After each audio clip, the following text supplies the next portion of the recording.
कैसे हैं आप सब लोग?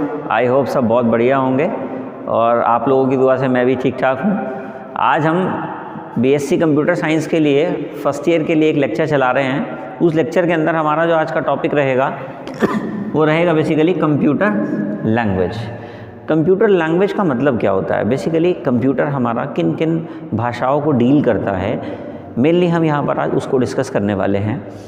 चलिए सबसे पहले हम लोग बात करेंगे कि कंप्यूटर लैंग्वेज जो हमारी है, कंप्यूटर कौन सी भाषा समझता है। कंप्यूटर पूरी दुनिया जानती है कि 1, 0 और 1 यही भाषा समझ सकता है। 0 और 1 के अलावा कंप्यूटर को कुछ नहीं आता। अब आप कहोगे कि सर कंप्यूटर तो सर इंग्लिश भी जानता है, हिंदी भी जानता है। नहीं बेटा, ऐसा नहीं है। वो क्या करता है, बेसिकली इन सभी को कन्वर्ट करने का काम करता है। तो सबसे पहले ये वाली लैंग्वेज हमारे पास आई जिसका नाम था 0 और 1 था, और इसको हम किस नाम से जानते हैं? इसको हम जानते हैं मशीन लेवल लैंग्वेज के नाम से। और इसमें कौन कौन से एलिमेंट हैं हमारे पास में? 0 और 1 नाम के 2 एलिमेंट होते हैं।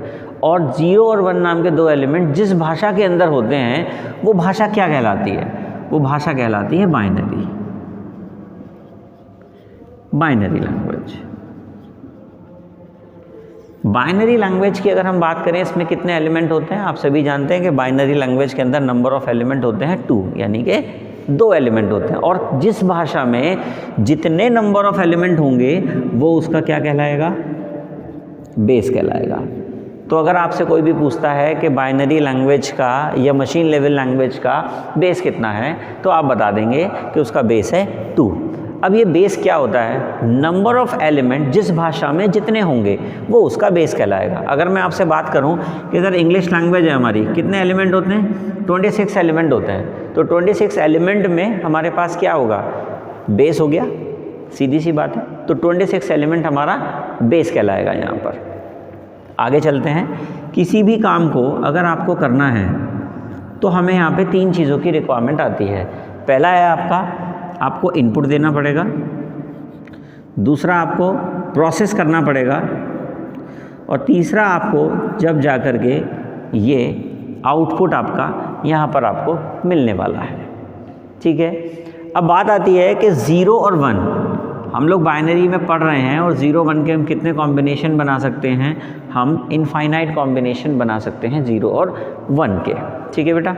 अब क्या यूज़ है इसका? बेसिकली हम लोग इस तरीके से परफॉर्म कराते हैं चीज़ों को कि 0, 1 के फॉर्मेट में हमने इनपुट दे दिया, देन हमने यहाँ पे प्रोसेस किया। प्रोसेस करने के बाद आपका जो आउटपुट आएगा वो किस फॉर्मेट में आने वाला है? आपका आउटपुट भी इसी फॉर्मेट में आने वाला है। किस में? मशीन कोड में। जनरली हम इसको क्या कर रहे हैं? मशीन कोड में हमने इनपुट दिया, देन उसके बाद हमने यहाँ पे प्रोसेस कराया, और उसके बाद फिर जो हमारा आउटपुट आया वो भी हमारा मशीन कोड में ही आता है। बस होता क्या है, हमने जब इन लैंग्वेजेस को एडवांस लेवल पे हम लेकर के गए, देन हुआ ये कि ये थोड़ी सी अपग्रेड हो गई, और ह्यूमन के लिए यानी कि हम लोगों के लिए ये कंफर्टेबल जोन में आ गई। बट कंप्यूटर क्या है? इंटरनली इसी प्रोसेस पे काम करता है। मान लीजिए आपने यहाँ पर कोई नंबर लिख दिया है, ये आपने कुछ नंबर लिखे हैं, कुछ कैलकुलेशन करने के लिए दी गई हैं, तो कैलकुलेशन का आंसर आएगा मशीन कोड में ही। ये आपको लगता है कि हाँ मशीन कोड में तो आ ही नहीं रहा है, हिंदी इंग्लिश में आ रहा है, ऐसा नहीं है। मशीन कोड में ही आपका आंसर आता है बेसिकली। चलिए आगे चलते हैं। अब थोड़ा सा समझते हैं कि जैसे मान लीजिए मैंने यहाँ पर लिखा है, तो ये क्या लिखा हुआ है? आप कहेंगे कि 4 टाइम्स 0। मैंने कहा ये 0 लिखा हुआ है। मैं आपसे बात कर रहा हूँ यहाँ पर, ये कितना लिखा हुआ है? ये लिखा हुआ है 1। ये कितना लिखा हुआ है? 2 लिखा हुआ है। ये कितना लिखा हुआ है? 3 लिखा हुआ है। ये कितना लिखा हुआ है? 4 लिखा हुआ है। आप कंटिन्यू आगे बढ़ाते चले जाएंगे। आप छोटे बच्चे तो है नहीं अभी, आपको पता है 0 में अगर 1 ऐड करेंगे 1 आएगा, 1 में 1 ऐड करेंगे 2 आएगा, 2 में 1 ऐड करेंगे 3 आएगा। और मैं सिर्फ यहाँ क्या कर रहा हूँ? बाइनरी के फॉर्मेट में एडिशन करता जा रहा हूँ। मैंने आपको क्लास के अंदर बाइनरी का एडिशन पढ़ा रखा है, तो उसी के बेस पे हम लोग यहाँ पर ये काम कर रहे हैं। देन प्रॉब्लम यहाँ पर क्या आ रही है कि ये लिखा हुआ क्या है? ये सबसे बड़ी प्रॉब्लम है हमारे लिए। हमें ये समझ में नहीं आ रहा कि हमने जो ये लिख दिया ये क्या नंबर है। अब मैं आपसे कहूँ कि सर मैंने तो ये लिखा है, तो आपको लगेगा सर आप एक छोटा सा नंबर ही तो लिखा है आपने, पर इस नंबर की जो वैल्यू है वो कितनी है? 4 है हमारी भाषा में। हमारी भाषा इन द सेंस डेसिमल में इसका मीनिंग कितना होता है, 4 होता है। ये क्या है, ये पूरा का पूरा मशीन लेवल लैंग्वेज है हमारी। हम कंप्यूटर, हमारा कंप्यूटर क्या करता है, आपने मान लीजिए ए लिखा तो ए स्काई कोड में कन्वर्ट होगा 65, कन्वर्ट होने के बाद क्या होगा, फिर वो इस तरीके का कोई नंबर में कन्वर्ट हो जाएगा। मान लीजिए 65 का स्काई कोड आपने यहाँ पे लिख दिया, ऐसे ही कुछ भी हो सकता है 65 का स्काई कोड, तो आपने इसको लिखा यहाँ पर। तो ये सारी चीज़ क्या है, मशीन लेवल लैंग्वेज के अंदर हमारी आती है। आगे चलते हैं, हम बात करते हैं सेकेंड नंबर पर हमारे पास एक लैंग्वेज आई जिसका नाम था असेंबली। असेंबली लैंग्वेज के अंदर हम लोग क्या करते थे, डेटा को असेंबल करने का काम करते थे। जैसे मेरे हाथ में ये मार्कर है, तो मार्कर की अगर मैं बात करूं, ये डिफरेंट पार्ट्स से बना है मिलकर। इसका मतलब क्या है कि डिफरेंट पार्ट्स इसके अलग अलग थे, हमने इसको असेंबल कर दिया और असेंबल करके हमारे सामने एक प्रोडक्ट रेडी हो गया। तो इसी तरीके से हमारे पास यहाँ पे एक लैंग्वेज हुआ करती थी जिसका नाम था असेंबली लैंग्वेज। असेंबली लैंग्वेज में हमारे पास क्या हुआ करते थे, न्यूमोनिक्स हुआ करते थे। एम यहाँ पर साइलेंट होगा, न्यूमोनिक्स हुआ करते थे। न्यूमोनिक्स का मतलब क्या है, आज की भाषा में हम उसे कीवर्ड बोलते हैं। और कीवर्ड क्या होते हैं, किसी भी प्रोग्रामिंग लैंग्वेज में यूज़ होने वाले specific words, it's called keywords. जैसे आप इंग्लिश भाषा जानते हैं, आपको पता है गुड मॉर्निंग है। अब क्या हमारी क्लास में किसी बच्चे का नाम गुड मॉर्निंग है? क्या आपके गाँव में, आपके घर के आसपास किसी का नाम गुड इवनिंग है?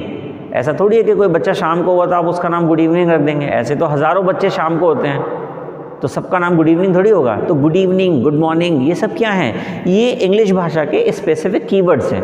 तो यहाँ पर भी हमारे पास में कुछ कीवर्ड्स आए। जैसे हमने ऐड करना होता था तो हम लिखते थे ADD, हमें मूव करना है तो MOV, CU, CP, इस तरह की बहुत सारी हमारी स्पेसिफिक कमांड्स हुआ करती थी। हम इसमें क्या करते थे, मान लीजिए मैंने कहा कि मुझे मूव कराना है, तो मैंने यहाँ पे मूव की कमांड दी। अब कंप्यूटर तो इसको समझता ही नहीं है मूव को क्या होता है, तो ये क्या करता है, हमारे पास में एक होता था असेंबलर। असेंबलर क्या किया करता था, इस असेंबल को, इस कोड को असेंबल करके आपके मशीन कोड में कन्वर्ट कर देता था। अब ये आपका मशीन कोड में कन्वर्ट हो गया, देन उसके बाद ये प्रोसेस के लिए जाएगा, प्रोसेस होगा, उसके बाद प्रोसेस होने के बाद क्या होगा, फिर मशीन कोड में ही आपका आउटपुट आएगा। आप समझिए कि आपका आउटपुट कहाँ आ रहा है, आपका जो आउटपुट आ रहा है वो मशीन कोड के अंदर आ रहा है, ठीक है। अब मशीन कोड में जो आउटपुट आएगा वो आउटपुट फिर आपको उस फॉर्मेट में भी तो चाहिए कि जिस फॉर्मेट में आपने आंसर किया था। अब नहीं तो आपको तो ये कोड समझ ही नहीं आएगा। भाई मशीन लेवल लैंग्वेज में सबसे बड़ी प्रॉब्लम क्या थी, सबसे बड़ी प्रॉब्लम ये थी कि ये जो कोड लिखा हुआ है ये हमें समझ नहीं आ रहा है क्या है। बट अब क्या हो रहा है, अब हमें अंडरस्टैंड हो गया कि हाँ भाई क्या हमने कमांड दी थी और हमें इससे बिल्कुल भी मतलब नहीं होता कि अंदर हमारा प्रोसेस क्या चल रहा है, ठीक है, इससे हमें कोई लेना देना नहीं है। बट हमें पता होना चाहिए कि किस तरह से प्रोसेस में काम करता है। आपने मूव की कमांड दी, आपका रिजल्ट आ गया मूव के फॉर्मेट में, कोई प्रॉब्लम नहीं है यहाँ पर। तो इस तरीके से क्या हुआ, सबसे पहले हमारे पास में कौन सी लैंग्वेज आई, मशीन लेवल लैंग्वेज आई। मशीन लेवल लैंग्वेज के बाद हम कहाँ पहुँचे, असेंबली लैंग्वेज में पहुँचे। असेंबली लैंग्वेज में हमने न्यूमोनिक्स पढ़े। न्यूमोनिक्स क्या होते हैं, कीवर्ड्स होते हैं। कि कितने कीवर्ड्स हुआ करते थे, इसमें कुल 16 कीवर्ड हुआ करते थे हमारे पास, ठीक है ना। 16 कीवर्ड की प्रॉब्लम क्या थी कि 16 कीवर्ड, ओनली 16 कीवर्ड्स के साथ में आप पूरी प्रोग्रामिंग को डेवलप नहीं कर पा रहे थे। तो आपने क्या किया, आप आगे बढ़े और आपने फिर हाई लेवल लैंग्वेज की तरफ आपने यहाँ पे मूव किया। अब हम बात करेंगे हाई लेवल लैंग्वेज हमारी क्या होती है, कौन कौन सी हमारी हाई लेवल लैंग्वेजेस हैं। हमने कहा थर्ड नंबर पे हमारे पास आती है हमारी high level languages. High level language क्या कहती हैं कि हमने कुछ इस तरीके के कोड्स बना लिए जो सामने वाले को समझने में बहुत आसान हो। हाई लेवल लैंग्वेज में पुराने ज़माने की अगर मैं बात करूं तो एक लैंग्वेज हुआ करती थी BPCL, that is called basic programming conceptual language. इसको हम आम बोलचाल की भाषा में बेसिक लैंग्वेज भी कहा करते थे और शॉर्ट में हम इसको B लैंग्वेज के नाम से भी जानते हैं। आपने बहुत सारे बच्चे हैं, आजकल छोटी क्लासेस में पढ़ाया जाता है, तो हो सकता है आप लोगों ने इसको पढ़ा हुआ हो। देखते हैं कैसे काम करती है। कुछ एल्गोरिथम की तरह ये काम करेगी। आपने कहा स्टार्ट किया, स्टार्ट करने के बाद आपने यहाँ पे कुछ इनपुट दिया और आपने कोई वैल्यू प्रोवाइड करा दी, फिर आपने यहाँ पर कोई इनपुट दिया, फिर आपने यहाँ पे कोई वैल्यू प्रोवाइड करा दी और देन आपने यहाँ पे सम करने के लिए कमांड इसमें आपने यहाँ पे दे दी। और जब आपको डिस्प्ले कराना हो तो आप सम नाम के वेरिएबल्स में बेसिकली वैल्यू को यहाँ पर आप डिस्प्ले करा देंगे और देन लास्ट में आप यहाँ पे क्या कर देंगे, आप यहाँ पे एंड कर देंगे। इस तरीके से आपको यहाँ पर ये काम करना है। अब देखिए इसमें आपको बिल्कुल क्लियर है कि सर एक नंबर लिया, उसके अंदर हमने वैल्यू डाल दी, दूसरा नंबर लिया, उसके अंदर भी वैल्यू डाल दी, फिर हमने क्या किया, सम किया, a प्लस बी कर दिया, दोनों को ऐड करा के हमने सम के अंदर स्टोर करा दिया। देन हमने डिस्प्ले कराया किसको, जो हमारे रिजल्ट है वो डिस्प्ले करा दिया। आप चाहते तो यहाँ पे a और b की वैल्यू भी डिस्प्ले करा सकते थे। देन इस तरीके से आपने क्या किया, एक स्पेसिफिक फॉर्मेट आपने रेडी कर लिया। आपने क्या किया, एक पूरा पैटर्न तैयार कर लिया कि मुझे किस तरीके से चीज़ों को लिखना है, मुझे कैसे लिखना है चीज़ों को, वो मैंने यहाँ पे एक प्रॉपर फॉर्मेट में तैयार करके रख लिया। और इसके बाद अब ये बहुत आसान हो गई भाषा। अब पता चला कि कोई नॉन बैकग्राउंड बंदा है अगर, मतलब जो कंप्यूटर साइंस से नहीं है, वो भी इसको अच्छे से समझ जाएगा क्या है। तो हमने धीरे धीरे इसमें डेवलपमेंट शुरू करे। डेवलपमेंट शुरू करने का मतलब है कि हमने बी लैंग्वेज को डेवलप किया, किसमें, सी लैंग्वेज के अंदर। आगे आने वाले टाइम में अपने नए अगले सेमेस्टर में आप लोग सी लैंग्वेजेस को पढ़ेंगे, ठीक है। तो आपने उसको डेवलप कर लिया और आगे चल के इसी के साथ साथ एक पाइथन करके लैंग्वेज आप आजकल देख रहे हैं, बहुत लैंग्वेज चल रही है, पाइथन है। क्या है पाइथन? पाइथन कोई बहुत नई लैंग्वेज नहीं है। ऐसा नहीं है कि आज ही IAS का आज ही जन्म हुआ है, नहीं है। ये आपके सी के साथ में ही चल रही है, समझ रहे हैं, इसके साथ चल रही है। तो आपको ध्यान रखना है कि आपने पहले क्या पढ़ना है, अगले सेमेस्टर में सी लैंग्वेज पढ़नी। देन उसके बाद हम क्या करेंगे, इसको फर्दर आगे इम्प्लीमेंट करेंगे। फिर हमारे पास कौन सी लैंग्वेज आ गई, हमारे पास फिर आ गई C++ आ गई। तो इस तरीके से हम लोगों ने डेवलपमेंट शुरू करा। जैसे ही हम थर्ड जनरेशन से पहुँचे, ये जनरेशन में भी आते हैं हमारे प्रोग्रामिंग लैंग्वेज के, हम थर्ड में से पहुँचे, हमने यहाँ पे क्या किया, हम पहुँचे अब फोर्थ वाले पोर्शन में। फोर्थ वाले पोर्शन में हम यहाँ क्या कर रहे हैं, हमने कहा कि हमारे पास आ गया फोर्थ जनरेशन लैंग्वेज। बेसिकली ये जो लैंग्वेज मैं आपको बता रहा हूँ ना, ये हाई लेवल लैंग्वेज है और हाई लेवल लैंग्वेज का एडवांस वर्जन हमारे पास में आता है सी लैंग्वेज। उसके बाद आपने किस भाषा को डेवलप किया, C++ को डेवलप किया। देन उसके बाद आपने क्या किया, आपने जावा को डेवलप किया। उसके बाद आपके इसमें एडवांस चीज़ें आ गई, ठीक है, एडवांस जावा आ गई, फिर आपकी .NET यहाँ पर आ गई, ठीक है जी, PHP, ASP, जितनी भी टाइप्स की लैंग्वेज आपकी ये हैं वो यहाँ पर इजीली डेवलप हो गई हैं। देन आपने देखा कि आज हमारे पास में क्या आ गए हैं, फोर्थ जनरेशन लैंग्वेज। अभी हम लोग का ये जनरेशन बेसिकली चल रहा है, बस ये समझिए ख़त्म होने वाला है और हम फिफ्थ जनरेशन की तरफ मूव कर रहे हैं, या ये भी आप कह सकते हैं कि हम कर चुके हैं, क्योंकि आर्टिफिशियल इंटेलिजेंसी आप लोगों ने नाम सुना होगा, AI का।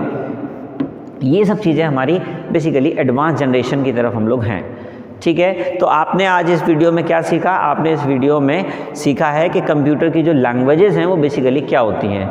आप सभी बच्चों के पास में बुक्स हैं PK सिन्हा, उसमें एक कंप्यूटर लैंग्वेज का चैप्टर है, बेसिकली आप उस चैप्टर को अच्छे से रीड कर लेंगे, ठीक है। आज के लिए वीडियो में इतना ही, आगे मिलते हैं फर्दर वीडियो में। Thank you.